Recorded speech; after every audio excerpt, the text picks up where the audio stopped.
De contexto, gracias a todos por venir. Yo me llamo Nicolás Bagatini. Para mí es un placer darles la bienvenida a esta charla que está enmarcada dentro del convenio de colaboración entre el Centro Universitario 1 y la Universidad Internacional de La Rioja, UNIR. Este tipo de acuerdo le permite al Centro Universitario acercar a la comunidad académica conocimiento de vanguardia, fortalecer lazos internacionales y ampliar nuestra perspectiva en el ámbito educativo. En mi papel de decano, para mí es fundamental fomentar espacios de intercambio académico como este, no solo para la formación continua de nuestros profesionales, sino también como parte de una visión estratégica que coloca la investigación científica en el corazón de nuestra práctica docente. En este sentido, la charla de hoy se alinea perfectamente con uno de los grandes desafíos que enfrentamos en la educación actual, que es la integración de las emociones como motor del aprendizaje. Hoy tenemos el honor de contar con el doctor Aitor Álvarez Bardón, que es vicedecano de la Facultad de Educación de UNIR y un destacado investigador en neurociencia aplicada a la educación. El doctor Álvarez Bardón ha centrado gran parte de su carrera en estudiar cómo factores como el acoso escolar, el uso problemático de Internet y las funciones ejecutivas influyen en el desarrollo emocional y cognitivo de los estudiantes. Estos temas, que incluyen también investigaciones recientes sobre cómo la actividad física puede mejorar el rendimiento académico en matemáticas, por ejemplo, son de gran relevancia en el contexto educativo actual. Además, su trabajo aborda profundamente cómo las emociones, lejos de ser simples acompañantes del aprendizaje, son un factor clave en la atención, la memoria y la curiosidad. En un contexto post-pandemia, donde el bienestar emocional de los estudiantes ha cobrado mayor relevancia, las reflexiones de Aitor resultan especialmente pertinentes. Nos invitan a repensar no solo qué y cómo enseñamos, sino también a reconocer el impacto que el ambiente emocional tiene en la capacidad de nuestros estudiantes para aprender y para crecer. En el Centro Universitario 1 estamos convencidos de que educar no se trata únicamente de transmitir conocimiento, sino que de crear entornos que favorezcan el desarrollo integral de las personas. Por ello, trabajamos para integrar enfoques innovadores en nuestras formaciones, con un especial interés en la salud mental y en la psicoterapia, estos quienes nos conozcan lo sabrán, pero siendo conscientes de que solo un enfoque integral puede realmente transformar la experiencia educativa. La colaboración con UNIR refuerza nuestra oferta académica y nos permite integrar estos conocimientos de vanguardia para adaptarnos a los desafíos de un mundo en constante cambio y, en palabras de Manuel Herrera, en un mundo en que estamos constantemente aprendiendo. Con eventos como este, seguimos avanzando hacia una educación que no solo se enfoca en la instrucción, sino en el bienestar completo de nuestro estudiante. Entonces, les agradezco por haber venido, los invito a aprovechar la charla de hoy para reflexionar junto a Aitor sobre cómo podemos seguir mejorando nuestra práctica educativa y contribuir a la vez al desarrollo emocional y académico de las futuras generaciones. Los dejo con el doctor Aitor Álvarez Bardón. Muy bien, gracias Nicolás. Muchísimas gracias por la presentación. Buenas tardes, bienvenidas, bienvenidos. Y como no, un agradecimiento especial por estar hoy aquí, como decía Nicolás, un viernes por la tarde, que ya uno está muy cansado, ¿cierto?, de la semana, pero se nota que hay un gran compromiso con la educación y con el desarrollo de una educación de calidad. Hoy una de las cosas fundamentales de la hoja de vida de uno es que parece que hace muchas cosas, pero eso es porque ya va teniendo uno muchos años, pero lo fundamental y el resumen de toda la hoja de vida, y a mí lo que me gusta resaltar, es que yo soy docente. Soy docente amante de la educación. No soy, aunque soy doctor en Psicología y Ciencias de la Educación, es en la rama educativa, no soy neuropsicólogo, no soy neurocientífico, pero sí me considero neuroeducador. Es decir, entro dentro de esa corriente en la que los educadores, los docentes, los profesores, los maestros, tenemos la oportunidad actualmente de poder basarnos en hechos científicos. La ciencia nos aporta mucho conocimiento para que realmente podamos adaptar la pedagogía, nuestros métodos, nuestra forma de enseñar a una forma distinta y más adecuada a la forma de aprender de los niños y niñas de hoy en día. Por tanto, hoy lo que pretendo en este ratito de por la tarde es reflexionar con todos vosotros sobre formas diferentes de entender la educación, formas diferentes de hacer pedagogía y, sobre todo, volver a las raíces de la educación. En esto vamos a estar hoy, volver a las raíces de la educación basándonos en hechos científicos, en evidencias. Y digo volver a las raíces porque los profesores, los maestros, actualmente estamos muy presionados por diferentes cuestiones. Innovación, problemáticas, formas de hacer, aplicar nuevas teorías, aplicar nuevas metodologías. Es decir, tenemos grandes retos por delante que muchas veces no nos permiten volver a lo que realmente es nuestra labor, que es la de enseñar y educar de una forma integral. Por tanto, hoy vamos a hacer una reflexión, me vais a permitir que sea un poco crítico con algunos aspectos hacia mí mismo. Yo hago crítica de la docencia siempre constructiva, pero hago crítica de mí como docente, porque he estado 15 años como docente de secundaria, como profesor, y por tanto hago crítica mía, y el que quiera sumarse a hacer esa autocrítica constructiva, pues le invito para que podamos hacer esa reflexión y podamos mejorar nuestra práctica. Por tanto, si ponemos la presentación, vamos a comenzar con la temática. Me gusta empezar con una frase, ahora aparecerá en pantalla, me gusta empezar con una frase que resume un poco lo que vamos a ver.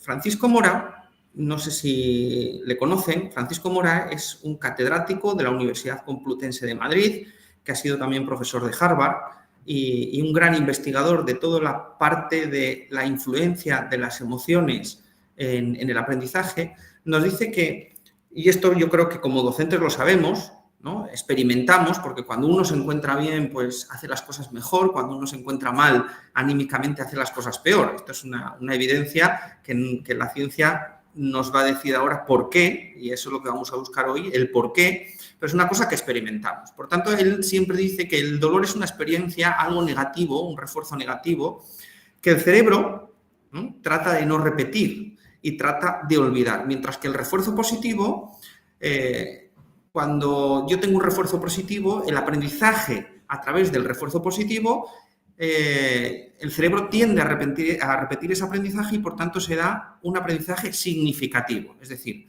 el aprendizaje que se da a través de experiencias emocionalmente positivas tiende a repetirse y tiende a afianzarse de una forma mucho más fácil, lo que nos permite construir nuevos conocimientos sobre los conocimientos ya adquiridos.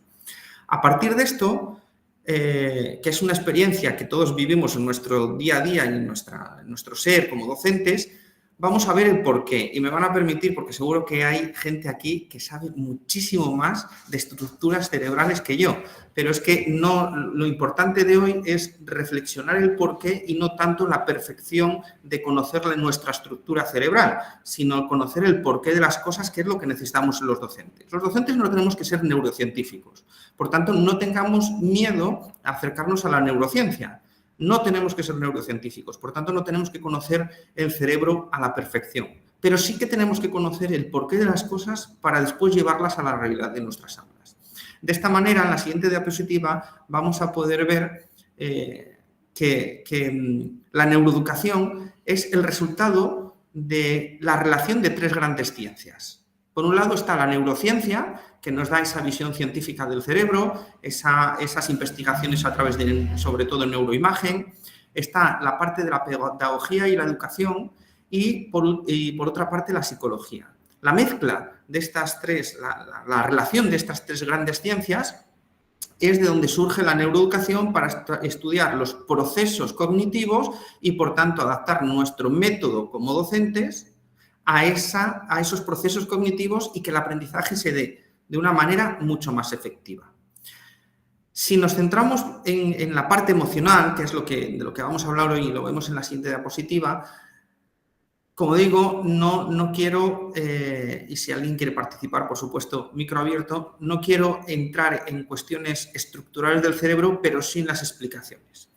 Bueno, si vemos ahí el cerebro, hay una parte ahí abajo, que es la amígdala, ¿no? La amígdala es el núcleo de control de las emociones, ¿vale? Es donde se dan las emociones y la racionalización de las emociones, que son los sentimientos.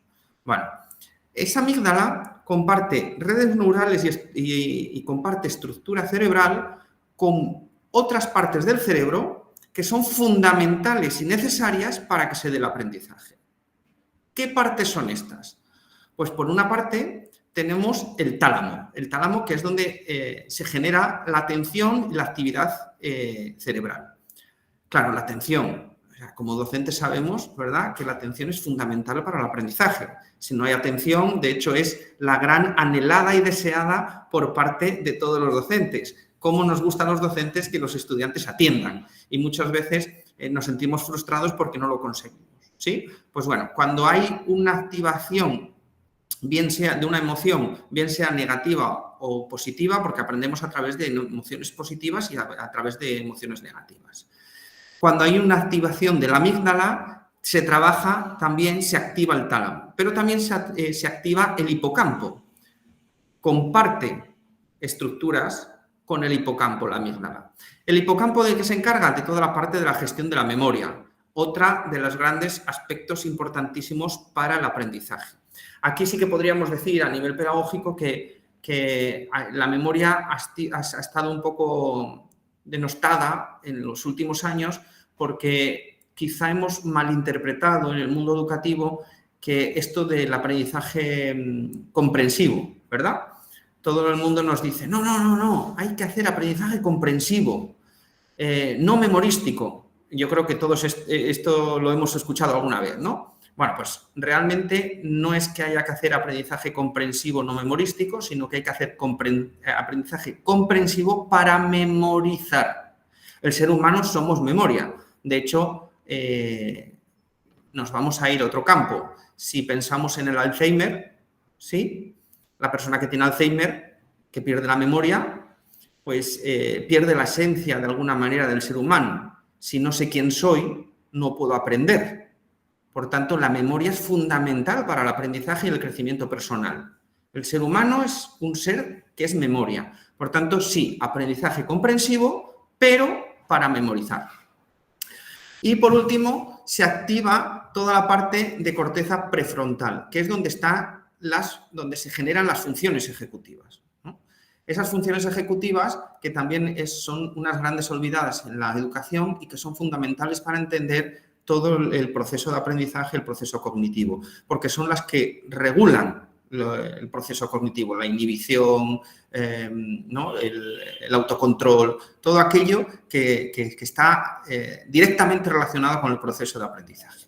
Bien, por tanto, que las emociones afectan directamente al aprendizaje no es una cuestión de una idea, de una moda o de algo que ha surgido porque alguien se lo ha inventado, sino es que nos lo da la propia naturaleza.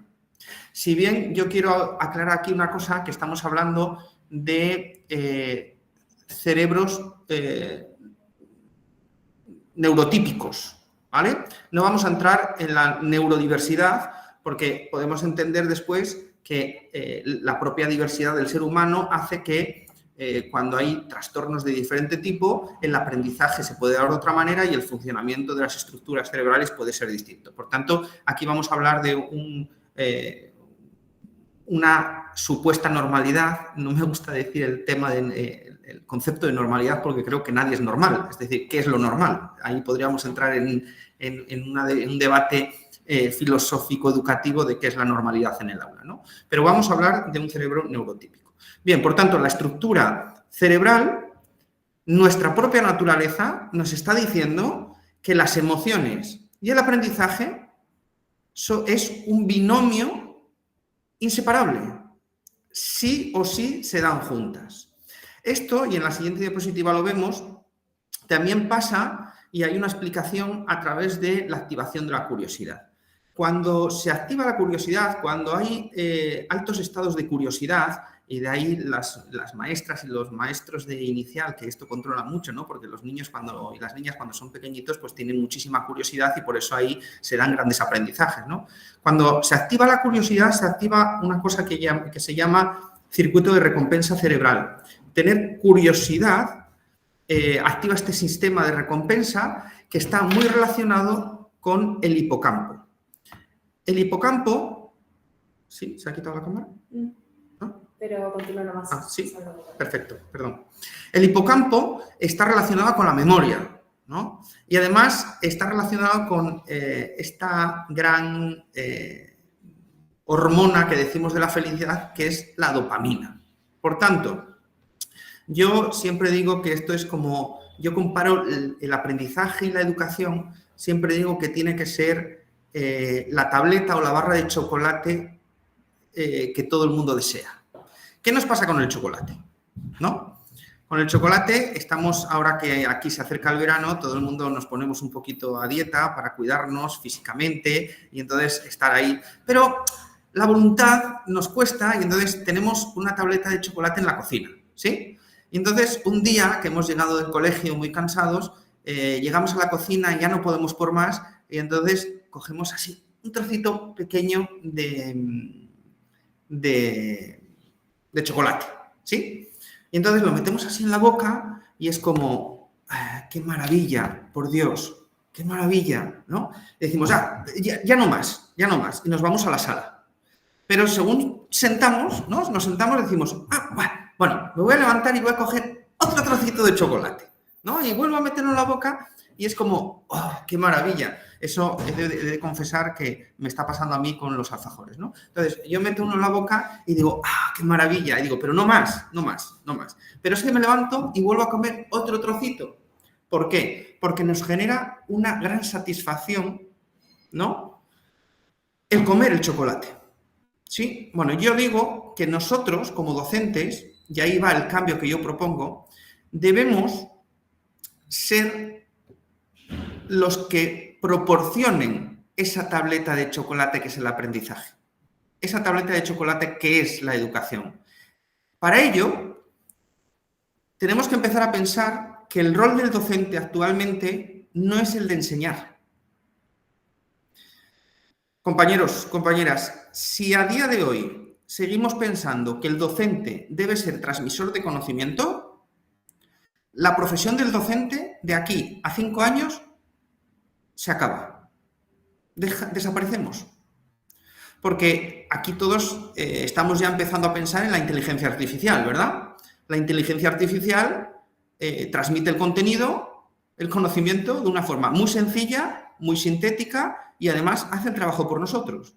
Es decir, acceder al conocimiento en nuestra sociedad es muy fácil.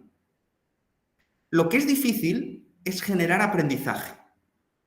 Para generar aprendizaje, que no solo conocimiento, para adquirir ese conocimiento de una forma significativa, la labor del docente tiene que pasar a ser la de generador de espacios de aprendizaje, que es una labor mucho más compleja y mucho más importante que la de transmitir conocimiento.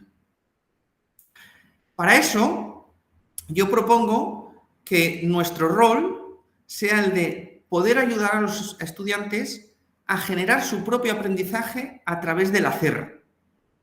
Y yo ser el guía que ayuda a los estudiantes a generar ese aprendizaje y a desarrollar esas competencias. De hecho, las grandes empresas actualmente, la sociedad hoy en día, quiere gente muy formada, sí, con conocimiento, pero sobre todo con habilidades y competencias para enfrentarse a situaciones nuevas y poder dar una buena solución a esa situación que muchas veces ni siquiera sabemos cuál va a ser. Ejemplo, y además ahí está, ¿no? En la pandemia, los perfiles que más se desarrollaron fueron los perfiles más competenciales en la medida en que podían dar respuestas mucho más creativas y originales ante la situación de la propia pandemia. Si pasamos la diapositiva... En este cambio hacemos un cambio. ¿Ah, sí? ¿Vale? Un momentito.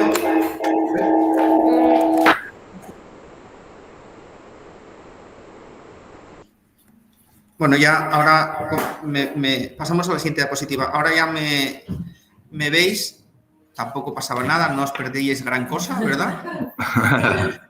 Pero bueno, no pasa nada, ahora ya así nos vemos. Tus emociones para el aprendizaje. Espera, perdón, que no oigo. Sí, ahora oigo, Nicolás. Sí, tus emociones para el aprendizaje nos perdíamos. Eso sí, eso sí. Bien, pasamos a la siguiente diapositiva, por favor. Por tanto, si sé que la facilitación emocional, o sea, la situación emocional positiva facilita el aprendizaje y la memoria, seamos creadores de espacios emocionalmente positivos de aprendizaje. Cuidado que aquí no nos podemos equivocar y no podemos tener la espada de Damocles encima de nuestra cabeza como docentes de tener que estar constantemente innovando y generando espacios de aprendizaje emocionalmente positivos, porque también tenemos que enseñar a tolerar la frustración, a trabajar con la frustración y a tener que hacer las cosas sin emoción. Si yo hoy pregunto cuánta gente de la que está presente ha ido a trabajar sin ningún tipo de emoción ni ganas, seguramente que alguno levante la mano. ¿Por qué? Porque no todos los días uno puede estar emocionalmente igual, propio del ser humano. Pero sí que tengo que tener claro que si yo, o sea, porque la propuesta no es incluir actividades de desarrollo emocional en el aula, en la planificación del aula, sino cambiar mi estilo de trabajo, cambiar mi visión de la educación, de tal manera que el trabajar la emoción no lo hago solo a través de una actividad, sino que en mi propio estilo educativo soy capaz de generar esas emociones de manera espontánea. Porque eso es lo que realmente genera ese espacio de aprendizaje emocionalmente positivo. ¿Y cómo podemos hacer esto? Bueno, quiero aclarar aquí que en educación no existen las varitas mágicas, ¿sí? Ni las recetas. Si los que estamos aquí vamos al médico porque nos duele la cabeza, ¿qué nos recetan? Pues nos recetan un ibuprofeno o nos recetan un paracetamol, ¿no? Porque para todos, a no ser que tengamos una alergia al ibuprofeno o al paracetamol, para todos y para el dolor de cabeza, la medicación es la misma, ¿sí? Pero en educación eso no sirve. Por tanto, yo voy a hacer una reflexión sobre algunos aspectos para que se entienda cómo yo veo que deben generarse esos espacios de aprendizaje, siempre y cuando de una visión muy sencilla y muy de raíz de la educación, para que después cada uno contextualicemos en mi entorno. Porque aquí seguramente que podría haber maestros, maestras, profesores, profesoras que dicen, ya, pero a ver, compañero, mira, es que yo trabajo en una escuela de alta vulnerabilidad en la que mis estudiantes conviven en ambientes de delincuencia, de droga, de grandes dificultades económicas y que van a la escuela realmente porque así les dan una comida al día, que eso pasa en muchos contextos, en muchos países. Y digo, muy bien, perfecto, eso es una dificultad, es una realidad distinta a la de otros, pero que lo que yo propongo sirve también. ¿Por qué? Porque yo tengo que adaptarme a mi contexto, de tal manera que si sé que mi público, mis estudiantes, son de alta vulnerabilidad, lo menos importante es que aprendan a hacer una raíz cuadrada. Pero sí es importante que aprendan habilidades para la vida y de protección. ¿Cómo van a aprender mejor esas habilidades? En un contexto emocional negativo o positivo. Evidentemente positivo porque la naturaleza propia del ser humano así nos lo dice. Si aprenden mejor en un contexto emocional positivo, da igual el aprendizaje que yo les tenga que dar y cuál es mi objetivo como docente. Lo que sí tengo clarísimo es que ese aprendizaje, sea cual sea el objetivo, se va a dar mejor en un ambiente emocionalmente positivo. Por tanto, yo puedo ser una escuela de nivel muy alto en el que académicamente trabajo en gran profundidad los conocimientos, los contenidos, que el ambiente, el bienestar y el espacio de aprendizaje positivo va a funcionar, pero puedo ser un docente, como decíamos, de una escuela de alta vulnerabilidad, que ese ambiente emocionalmente positivo también va a funcionar. Por tanto, por eso decía al principio, son reflexiones relacionadas con cuestiones básicas de la educación. Vamos a ver algunos ejemplos para que entendamos ya con casos concretos a qué me refiero. Pasamos a la siguiente diapositiva, que bueno, esta es una frase de una reflexión de Jan Gilbert que me parece muy importante porque dice: cuando en nuestras clases conseguimos y nos centramos en crear ese estado positivo para el aprendizaje, en nuestro cerebro, el cerebro de nuestros niños, empieza a asociar el aprendizaje con una emoción positiva. Es decir, cuando yo genero espacios de aprendizaje emocionalmente positivos, el aprendizaje se convierte en la barra de chocolate. Porque el cerebro asocia el aprendizaje a algo bueno, algo que me gusta, algo que me hace sentir bien, algo que me hace sentir feliz, algo que me permite realizarme como persona y notar ese desarrollo integral.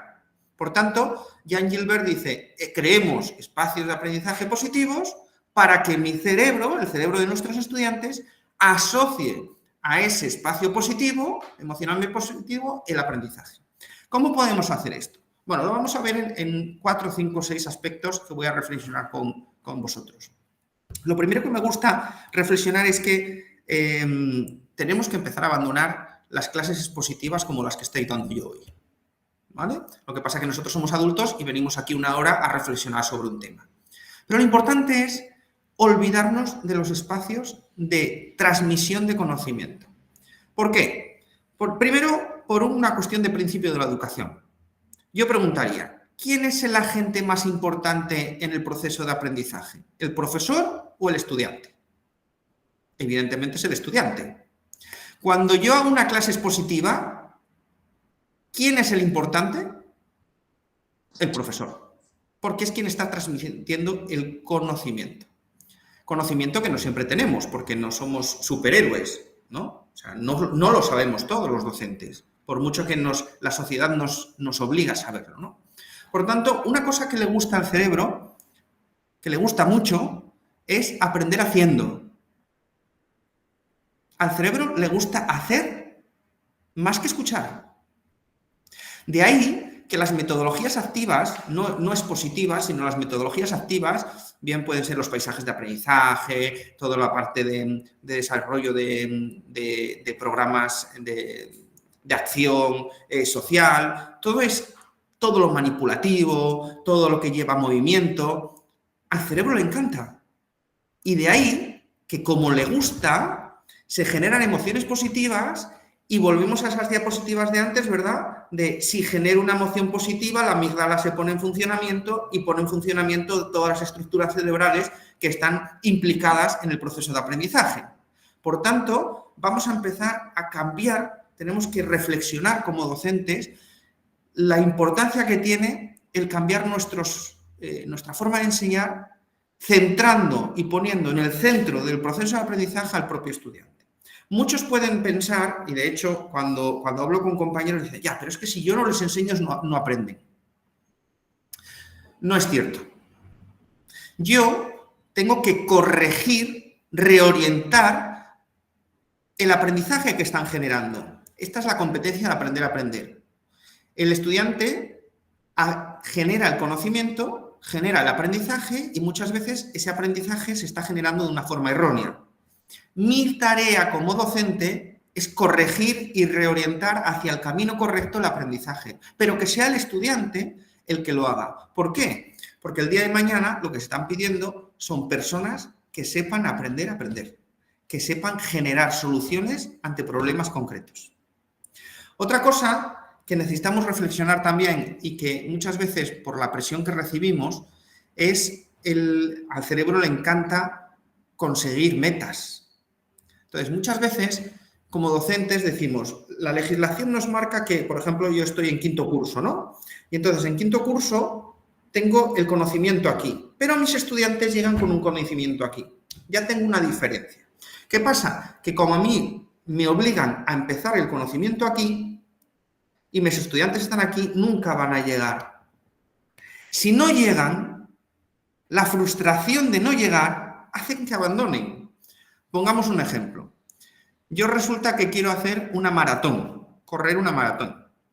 Pero lo máximo que he corrido es porque pierdo el autobús y entonces he hecho una carrerita de 10 metros para conseguir llegar al coche, al auto.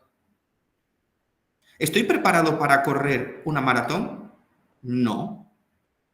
¿Qué pasa? Que si yo corro y nunca consigo acercarme mínimamente al objetivo que me proponen, lo más fácil es que piense que correr es lo peor del mundo y que nunca lo voy a conseguir. Si es lo peor del mundo y no lo voy a conseguir y me genera una emoción y un sentimiento negativo, ¿qué voy a hacer? Abandonar. Porque no consigo nunca acercarme al objetivo. Por tanto, vamos a permitir que eso no es regalar nada. No estoy hablando aquí de estas políticas. Yo no me voy a meter en políticas porque cada país además es distinto. Unos no repiten, otros no se puede suspender. No estoy hablando de eso. Lo que estoy diciendo es que hagamos y generemos actividades en el aula en el que todos los estudiantes puedan ir accediendo a diferentes niveles. Yo hoy subo un piso caminando y al día siguiente voy a subir 2 y al día siguiente voy a subir 3 y como soy capaz de llegar al tercero, me voy a animar y me voy a automotivar y llegar al cuarto y al quinto y al sexto. Porque una cosa que tenemos que hacer los maestros no es estar pensando siempre en motivar al estudiante. No, porque eso es harto cansado para el docente. Además, no tenemos herramientas para estar motivando constantemente a los estudiantes. Lo que tenemos que hacer es generar automotivación. Es decir, me lo imagino siempre como cuando a un niño o a una niña les enseñamos a montar en bicicleta. ¿Sí? Les enseñamos a montar en bicicleta sujetándoles un poquito por el sillín. Les empujamos y después, ¿quién pedalea? El niño. La motivación tiene que ser así. En el aula yo tengo que empujar un poco, generar curiosidad, para que esa curiosidad haga que el niño se automotive, porque si no, caemos también nosotros en una deserción de la profesión docente. Porque para nosotros también las emociones son importantes. Si nosotros no conseguimos nuestros objetivos como docentes, si vemos que no aportamos, si vemos que no conseguimos, al final también nos desanimamos. Y para nosotros generar espacios de aprendizaje emocionalmente positivos, lo primero que tenemos que hacer es nosotros estar emocionalmente bien para poder animar a los demás. Por tanto, permitamos conseguir satisfacción a nuestro cerebro, a nuestros niños y niñas. Otra cosa que le gusta mucho al cerebro es aprender de los iguales. ¿Sí? Eso no quiere decir que no aprendamos de todos. Pero hay una conexión por una cuestión no solo de momento vital y de desarrollo, sino también por un desfase generacional. Es decir, los niños, las niñas perciben que nosotros, no sé cómo en Uruguay se dice, ¿viejo? ¿Mayor? Sí. ¿Anciano? ¿No? ¿Sí? ¿Mayor? Bueno, pues para los niños a mí siempre me hace mucha gracia porque esto pasa siempre con las profes y los profes de inicial, ¿no? Que cuando los niños están en inicial, la profe tiene 24 o 25 años, pero para ellos es una anciana, es una vieja, es muy mayor, muy mayor, muy mayor. Entonces, hay una diferencia generacional. ¿Por qué? Porque a mí me gustan cosas que a mi profe no le gustan, pero en cambio a mis compañeros sí. Y por tanto, es una forma de conexión distinta que con los adultos. Y permitamos hacer el movimiento. Yo creo, para poner un ejemplo y que se me entienda, ¿cómo enseñamos lo que es un círculo en el aula? Un ejemplo muy sencillito, ¿vale? No más. Yo no soy profesor de matemáticas, pero me atrevo a hacer este ejemplo. ¿Cómo enseñamos qué es un círculo? Entonces dibujamos en el pizarrón un círculo, ¿no? Y decimos que es una línea infinita que tiene, ¿no? Bueno, explicamos así. Y el niño o la niña, muchas veces el concepto de infinito para él es tan sumamente abstracto que es muy difícil de que lo entienda. ¿Cómo propongo yo, por ejemplo, enseñar el círculo? Permitamos que yo dibujo en el pizarrón un círculo, pero los niños lo dibujan en el suelo con una tiza. Lo practican. Pero para saber lo que es infinito, yo les pongo a dar vueltas corriendo alrededor del círculo. Y cuando ya no puedan más, vivencial, se van a dar cuenta de lo que es infinito, porque infinito es no poder dejar de correr, porque no tengo principio ni fin. Estoy enseñando lo mismo, pero de una manera vivencial, para que ese aprendizaje realmente sea útil. Permitamos, por tanto, que los niños vivencien el aprendizaje, ¿sí? Porque de esa manera, y pongo el ejemplo de las matemáticas, porque no sé si hay profes aquí de matemáticas, ¿no? Pero las matemáticas ya sabemos que todos o las amamos o las odiamos, ¿no? Porque realmente es un área muy complicada, ¿no? Y sobre todo para los niños, que cuando consiguen, que esto es maravilloso, me encanta el ejemplo de las matemáticas porque cuando yo tengo un profe, una profe de matemáticas bueno, que consigue que yo las entienda y que yo las aplique y que realmente me emocione conseguir descifrar una cuenta, amo las matemáticas, quiero aprender matemáticas. Mientras que cuando yo tengo un profe que no consigue que yo entienda las matemáticas porque no soy capaz de vivenciarlas, lo único que hago es huir de las matemáticas. Huir de las matemáticas.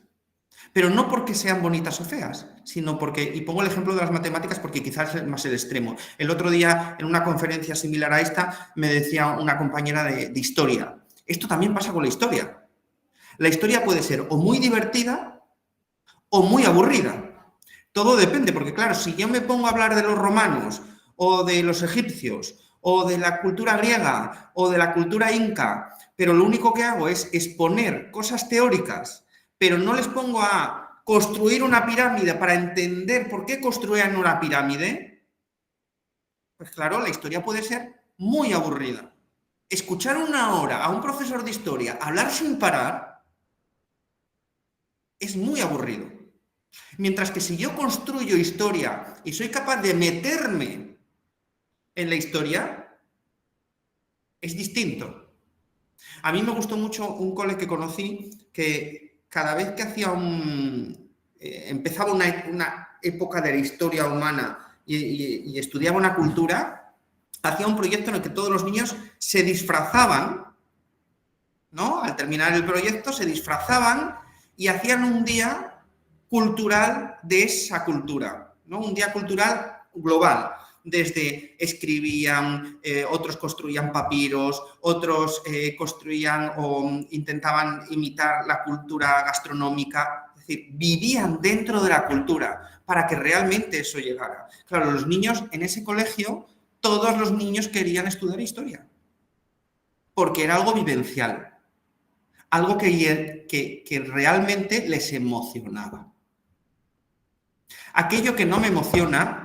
Claro, Francisco Mora es muy, como buen español, los españoles ya sabéis que somos muy exagerados, ¿no? Entonces, Francisco Mora, como buen madrileño, es muy exagerado y dice, solo se aprende aquello que se ama. No, las cosas que no amamos también las aprendemos, pero no son aprendizajes significativos, a eso se refiere. Bien, si pasamos a la siguiente diapositiva y con esto en breve ya terminamos para no ser excesivamente expositivos y aburridos, porque si no, no emocionamos tampoco nosotros. Lo que yo propongo, por tanto, es no me meto en los idearios de los colegios, no me meto en las políticas educativas, ministeriales, no me meto en las políticas individualistas de cada una de las corrientes que se sigan en los colegios. Lo único que digo es cambiemos los patrones de hacer. Cambiemos nuestra visión de la educación.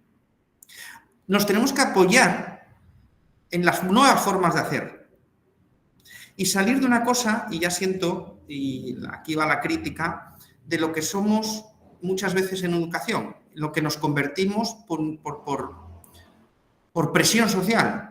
No caigamos en el parasitismo educativo.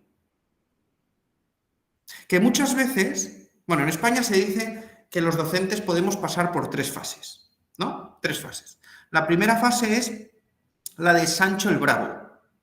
Sancho el Bravo era un rey que podía con todo, luchaba con todo el mundo, ¿no? Entonces, este es el docente que acaba de salir a lo mejor de la facultad, que quiere hacer de todo, que su clase es la mejor, que cuando hacen un festival y un baile, vamos, los carnavales de Río de Janeiro se quedan lejos, ¿no? Porque los niños mejor disfrazados, los mejor vestidos, los que mejor bailan, o sea, implicadísimo, ¿sí?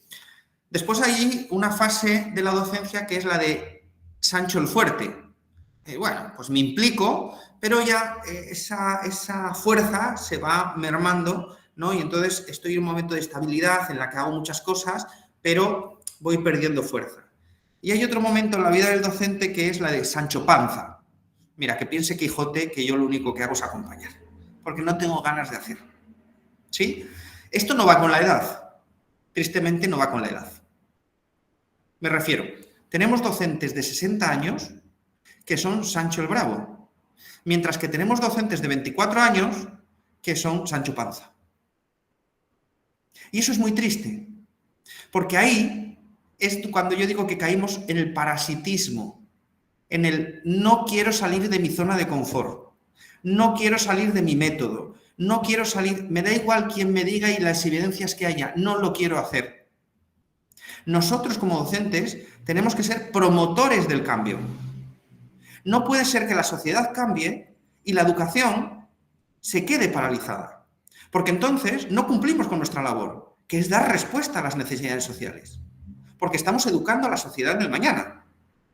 Me encanta, hay un proverbio que dice, no nos preocupemos tanto del mundo que dejamos a nuestros hijos, sino preocupémonos de los hijos que dejamos a nuestro mundo. Esa es nuestra labor, preocuparnos de las personas que dejamos en este mundo, porque de ellos es el futuro. Por tanto, no podemos caer, por favor, en ese parasitismo. Para no caer en ese parasitismo, tenemos que dedicar tiempo a la reflexión de lo que está pasando en la educación. Y no solo, que me parece muy bien, de quejarnos de las leyes educativas, que está bien, porque tenemos que luchar para que sean mejores, pero dediquemos esfuerzo y tiempo para pensar que las cosas las podemos hacer de otra manera, que la experiencia de aula puede ser distinta y que hay cosas tan sencillas como el cambiar mi estilo de enseñar pensando en lo básico de la educación, que son las emociones, para poder cambiar el mundo, para poder cambiar la educación. Eso es a lo que yo quiero invitaros hoy. Sabiendo que las emociones son fundamentales y básicas en el aprendizaje, propongamos un cambio. Vayamos a por ello. Esto de las emociones no es nuevo. De hecho, en la siguiente diapositiva vais a ver que hay una persona pues, muy cercana a nosotros, un tal Aristóteles, ¿verdad? Muy actual, que ya decía, educar la mente sin educar el corazón no es de educar en absoluto. Lo decía él, porque esto es inherente al ser humano. Estamos en un momento en la educación histórico, porque ahora tenemos las evidencias de cómo tenemos que hacer las cosas para de verdad que la educación sea una educación de calidad y que llegue. Por tanto, no desaprovechemos, compañeros, compañeras, el momento. Aprovechemos la situación y reflexionemos sobre aspectos tan esenciales como son toda esta parte de desarrollo emocional en el aula, porque, entre otras cosas, conseguiremos mejores resultados y conseguiremos también que nosotros como docentes nos sintamos mucho mejor, mucho más útiles y mucho más productivos. Así que mucho ánimo. Hoy solo quería hacer esta reflexión para incitaros a reflexionar sobre el cambio, para invitaros a acercaros a la neuroeducación, a la neurociencia. Es una gran aliada de la educación. No viene a criticar métodos, no viene a criticar maneras de hacer, solo viene a enseñarnos cómo realmente aprende el ser humano para que nosotros, como docentes, como pedagogos, seamos capaces de diseñar maneras de enseñar y de educar que se ajusten a la realidad del ser humano. Así que espero que a partir de este ratito de conversación pues podamos empezar a ver la educación y a reflexionar otra vez sobre los principios básicos de la misma. Muchas gracias. Ahora solamente vamos a espacio de intercambios. Sí. Gracias, Aitor. Si te parece, damos un poco paso a comentarios de la gente, a un poco de intercambio sobre lo que has traído. ¿Te parece, Guille? Eso mismo. Bueno, ¿cómo están? Un esfuercito más de fin de semana. Qué bueno ver a los clínicos y a los psicoterapeutas de la clínica. Qué bueno ver a la gente que trabaja en la institución. Está aquí unos minutos más para que charlemos a Aitor, que había alguien que había levantado la mano recién. Karina, adelante. Karina Benavides. No, o no nos escucha. Quien quiera, pueden hablar abiertamente, no somos tantos. Supongo hay una cantidad importante de docentes, ¿o no? Hay que aclarar, Nicolás, que cuando yo hablo de todo esto, quiero generar un poco de polémica, ¿no? Siempre, para que la gente se reactive. Pero vamos a aclarar una cosa. O sea, en educación tenemos mucho recorrido para mejorar, como cualquier campo de la vida, ¿sí? Siempre hay aspectos de mejora, pero también es cierto que no podemos pensar que lo estamos haciendo mal, ni mucho menos. Entre otras cosas, porque muchos de los que estamos aquí somos producto de una educación anterior que utilizaba métodos distintos y que funcionan, de alguna manera funcionan. ¿Sí? ¿Por qué? Porque, oye, tan mal no hemos salido, estamos aquí, todos estamos graduados, hemos hecho nuestros másteres, estamos haciendo una labor profesional muy buena. Por tanto, no es una crítica a la educación tradicional, ni mucho menos, sino que esa educación tradicional ahora la podemos aplicar de una manera con evidencias.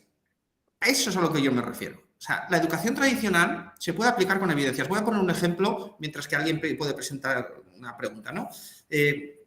Yo no soy especialista en pedagogía Montessori, ni soy un promotor de la pedagogía Montessori. No lo soy. Me parece muy bonita, pero no lo soy. Ahora, la pedagogía Montessori, que es una pedagogía tradicional, está muy alineada con lo que nos enseña la neurociencia. ¿Sí? Su método está muy alineado. ¿Eso qué quiere decir? Que hay pedagogías tradicionales que funcionan. Ahora bien, yo que sí he trabajado con los especialistas de la Montessori, lo que dicen es que han hecho pequeños ajustes que les ha permitido mejorar su propia metodología sin perder la esencia de su metodología Montessori, basándose en los conocimientos que les transmite la neurociencia. Es decir, no han perdido su esencia, no han perdido su método, pero sí les ha permitido mejorarlo con pequeñas adaptaciones. A esto es a lo que yo me estoy refiriendo hoy. Por tanto, que los docentes no se marchen deprimidos hoy pensando que no hacemos nada bien, ¿no? Porque esto no es así. Tenemos grandes docentes y además me van a permitir que les diga una cosa, y es que normalmente a estas reflexiones, a estas charlas, a estas conferencias o este ratito de compañeros siempre vienen los que mejor lo hacen, porque son los más interesados, ¿no? Entonces, que nadie piense de los que están aquí que no lo está haciendo bien. No, no es esto, sino que tenemos siempre, por una responsabilidad profesional, ética y moral, tender a una mejora de nuestra práctica docente.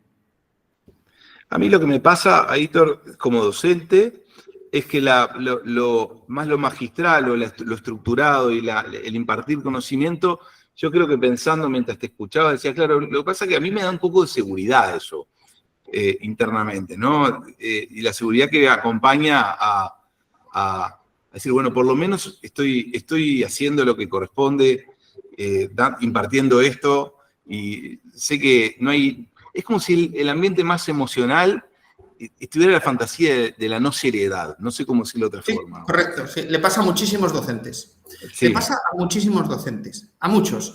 De hecho, Bueno, yo este método, esta forma de pensar y de trabajar, lo implanté en el colegio en el que yo estuve 15 años, ¿sí?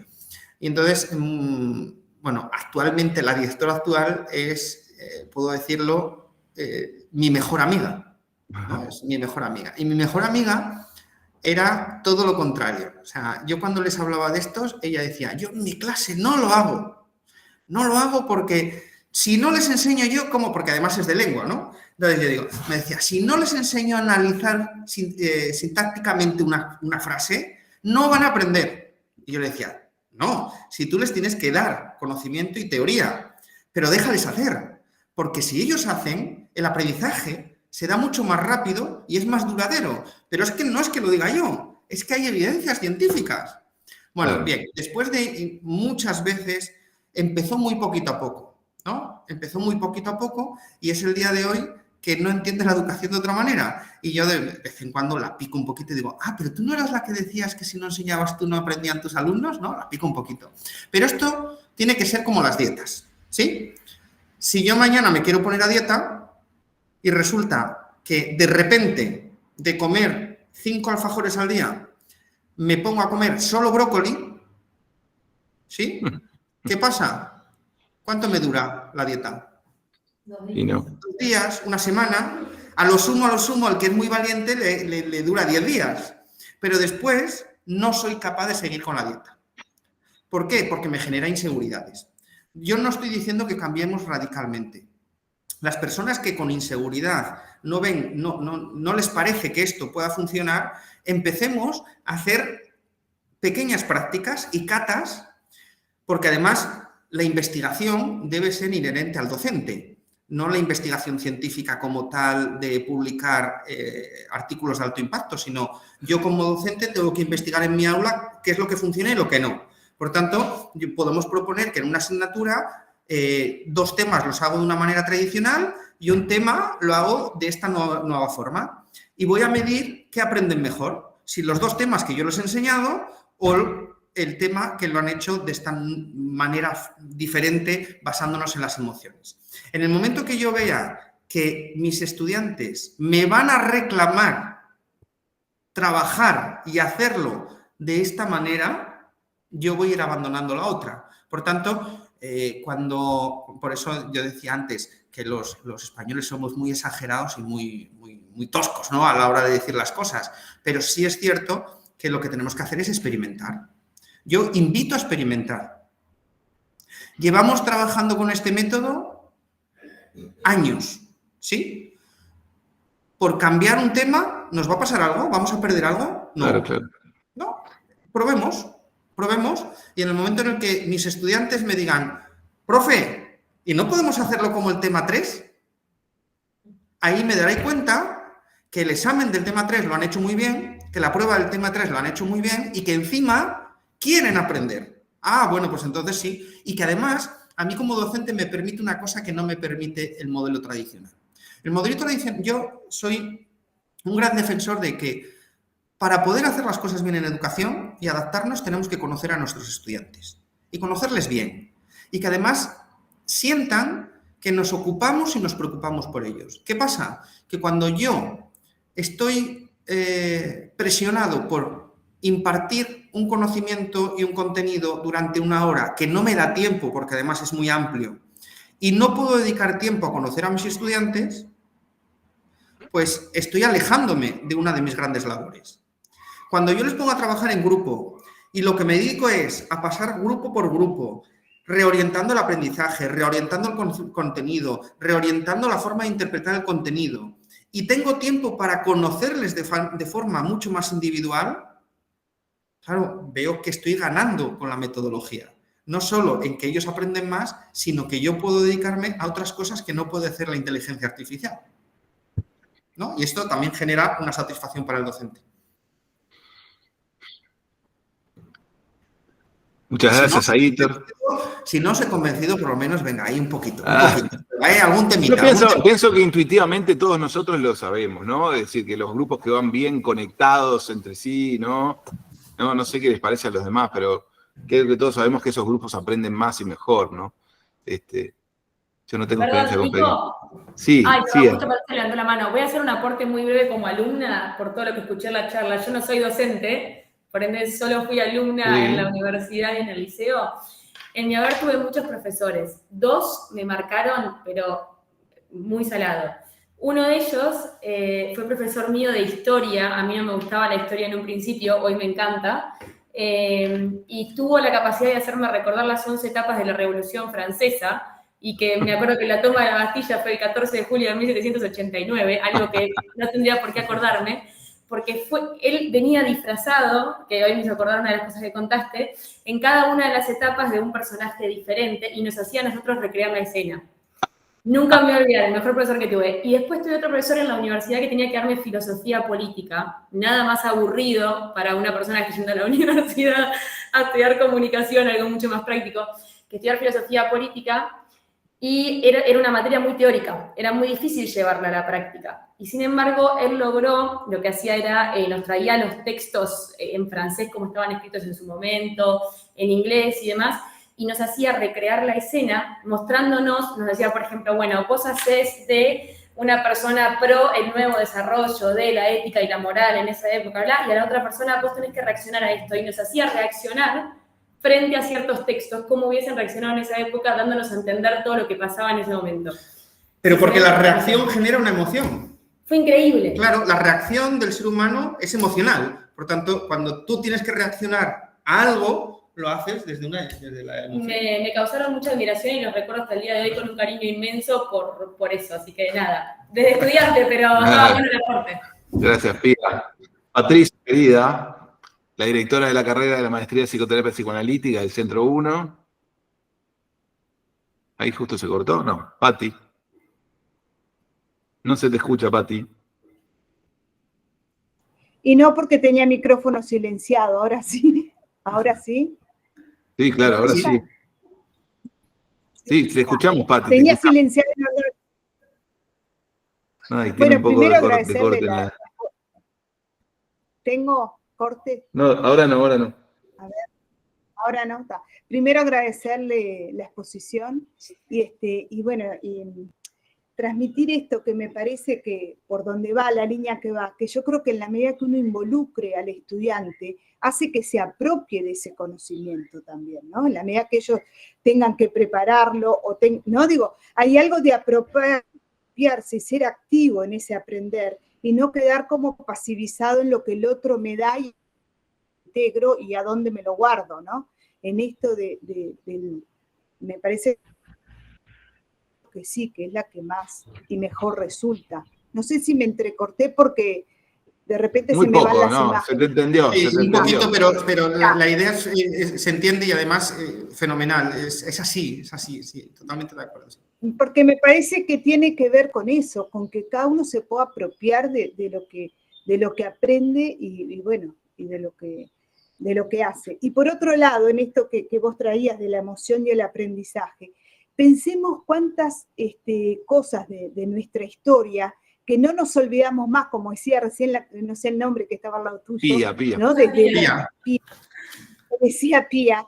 Pero pensemos en la historia nuestra, esos aprendizajes de los abuelos, de los padres, de los hermanos, cosas que aprendimos en la vida y cuando están conectadas con una emoción, con un vínculo placentero y amoroso, cómo quedan marcados y registrados claro. Siempre también, ¿no? Y hay otras cosas que yo qué sé, de esa batalla no me acordaba y tantas otras cosas más que no me debo ni acordar, pero sin embargo tengo otros muy lindos recuerdos de cómo aprendí algo porque, bueno, cómo me fue transmitido ¿no? Desde una afectividad diferente, ¿no? El aprendizaje experiencial, que además está, es cierto, Patricia, muy unido al aprendizaje costumbrista o el aprendizaje tradicional de cuando no había, o sea, antes en las regiones, antiguamente, si nos vamos muchísimo más atrás de la historia, el aprendizaje era un aprendizaje experiencial de tal manera que pasaba de padres a hijos, pero no a través de una clase, ¿no? Sino a través del hacer. ¿No? Y a través del hacer se aprende más. ¿Pero por qué? Por esas dos cuestiones. que indicas, Patricia, primero porque yo hago y por tanto experimento y por tanto me genera una emoción y un aprendizaje, y también, y me parece la aportación importantísima, Patricia, la responsabilidad. Porque muchas veces los estudiantes no se implican en el aprendizaje porque piensan que es una imposición y es un aprendizaje para otros. Porque tengo que estudiar para aprobar el examen para que tú te quedes tranquilo, pero no porque Total. yo me apunte nada. De tal manera que cuando yo me responsabilizo del proceso, esa responsabilidad, el hacer, es parte, ¿no? Participo, soy agente principal. Y entonces eso es una visión totalmente contraria a la que tenemos ahora muchas veces, ¿no? Sí. María Rosa. Hola, buenas tardes. Quería Buenas tardes. compartirles una experiencia de esta semana. Yo trabajo en un colegio privado y soy la responsable del área de educación emocional de ese colegio. La educación emocional la imparto desde inicial 3 hasta bachillerato en la modalidad de talleres, con una frecuencia en los alumnos mayores más espaciada en primaria cada 15 días. A esta altura del año, con los alumnos mayores de 16, 17 años, ya estamos en una instancia de evaluación, ¿no? Que hemos aprendido. Es el primer año que la educación emocional está en el colegio. Y los otros días, alumnos de quinto de bachillerato de la orientación biológica me decían que una de las cosas que ellos habían aprendido es el interesarse por el compañero que tienen al lado, aunque no fueran amigos. Y que eso había mejorado el clima de la clase y ya no eran islas. Y otra de las cosas que habían aprendido es que con respeto podían consultarles a los profesores aquello que no entendían o formas de enseñar que a ellos no les era cómodo. Es decir, que se animaban a comunicar y a comunicar de otra manera. Lo cual me pareció, a mí me emocionó mucho, porque en realidad, aunque sean pasos pequeños, pero bueno, para ese grupo significó mucho, ¿no? Entonces, qué importante esto de ser consciente de las emociones en un aula y cuánto mueve en ellos, ¿no? Porque ya ese compañero que no era amigo, que es tímido, que tiene otra forma de relacionarse, para ellos ya no es una isla, sino que es parte de un todo, ¿no? Así que bueno, quería contarles eso. Me han pasado muchas cosas, pero esta semana me conmovió en especial esto, porque bueno, los adolescentes de 16, 17 años y de una orientación biológica tienen una estructura especial y bueno, eso me devolvieron, ¿no? Qué bueno, María, muchas gracias por compartirlo. Y es que además algo mucho más importante también detrás de tu comentario, que no ha salido aquí, pero que tu comentario lo refleja, ¿no? Y es que pensamos, porque esto de emocionar en el aula, de generar curiosidad, las profes y los profes de inicial lo hacen muy bien, como decíamos antes, pero pensamos que a los adultos no les hace falta. Y claro que les hace falta. Exactamente igual. Por tanto, que los más mayores, ¿no?, de la escuela también lo reclaman porque también les viene bien. Pero es que pensemos en nosotros mismos. Muchas veces en los claustros pues no te llevas igual de bien con unos compañeros que con otros. O cuando te inicias en un claustro nuevo, pues parece que estás ahí como una isla, como decía María, y en cambio haces una convivencia y te toca compartir comida o compartes una actividad lúdica con un compañero o compañera que no conocías, pero resulta que se están generando en esa actividad lúdica emociones positivas, hace que tenga una conexión con el compañero, ¿no? Y a partir de ahí la relación con ese compañero o con esa compañera cambia. Por lo tanto, es que ahí está el aprendizaje de esa manera, ¿no? Estefanía, adelante. Bueno, muchas gracias. Bueno, un gusto, Ayrton. Hola a todos y a todas. Muchas gracias por el espacio. Mi nombre es Estefanía Araya, yo soy de Mendoza. Y la verdad que me ha parecido súper interesante. Me parece súper interesante la temática. Ayrton, yo he sido docente universitaria y coincido plenamente en que nos encontramos en un momento histórico de inflexión respecto a los esquemas educacionales. La verdad que tengo certeza de que es así y que nos tenemos la gran responsabilidad de poder modificarlos y que hoy hay muchas cosas que de alguna u otra forma se nos han ido apareciendo y que hoy están comprobadas científicamente, tal como lo mencionaste al principio. Así que esto del valor de la emoción, a mí me parece fantástico, o sea, maravilloso, cómo la emoción tiene el poder de crear hábitos en el ser humano, de adiestrar la mente, donde la emoción conectada a la intención puede generar un efecto absolutamente expansivo en el ser humano. Y bueno, desde ahí, por ejemplo, cómo en el día a día podemos ir cambiando los esquemas y poder aplicar todo esto no solo en la educación, sino en cada una de nuestras relaciones o nuestros vínculos, en cada uno de los ámbitos en donde nosotros interactuemos con otro ser humano. Entonces, nada, simplemente eso, agradecerle porque me parece maravilloso y bueno, la información, nada, es como reafirmar algo, es muy bonito reafirmar algo que de alguna forma uno por ahí no le he podido dar una explicación y ahora decir, bueno, esto tiene explicación científica y es así.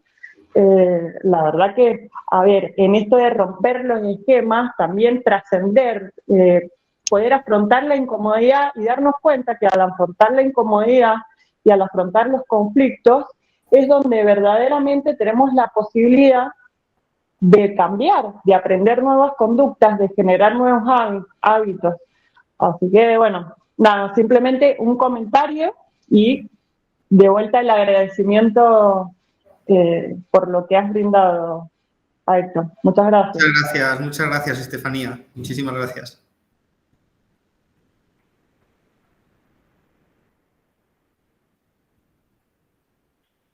Nicolás, no te oímos. Sí. No, digo los demás, a ver, Vanessa Siri.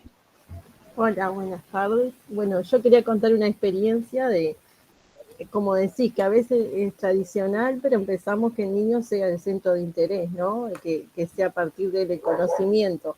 ¿Cómo así ellos, por ejemplo, en una situación hoy, trabajando billetes y monedas en grupos, cómo ellos, el primer año que son chicos, cómo manejaban el dinero, ya que se les dio muchas posibilidades de trabajar, ¿no? Y también de conocerlo, cada uno lo que pensaba, de aprender con el otro. Y otra cosa que también hacemos es trabajar, como son chicos, a través de un cuento de las emociones, ¿no? Y ver las emociones en cada uno, cómo son importantes, saber cómo está el compañero, de venir con ganas también a la escuela. Es lo más importante para poder aprender, porque si están tristes, bueno, tratar de ayudarlos también. Genial, Vanessa, muchísimas gracias. Es cierto que hay dos formas de trabajar las emociones así a grandes rasgos en el aula, ¿no? Una, como tú dices bien, trabajar la identificación de las emociones, la gestión de las emociones, el autocontrol. Es decir, esos son programas específicos a través de cuentos, a través de actividades, ¿no? Que es una forma muy útil y muy necesaria de trabajar las emociones. Y la que proponíamos también, que estás trabajando por la otra línea, que es no solo trabajarlas de una forma específica, sino que se trabajen de una manera general y como eje transversal, ¿no? De forma específica en actividades, sino que se complementen, que genere esa emoción constantemente el aprendizaje y también el reconocimiento de las propias emociones, de las emociones de los demás y el autocontrol, ¿no? El respeto, porque ahí con esos programas tan específicos, genial, porque son esas como dos grandes líneas que podríamos decir en la educación de las que podemos trabajar las emociones.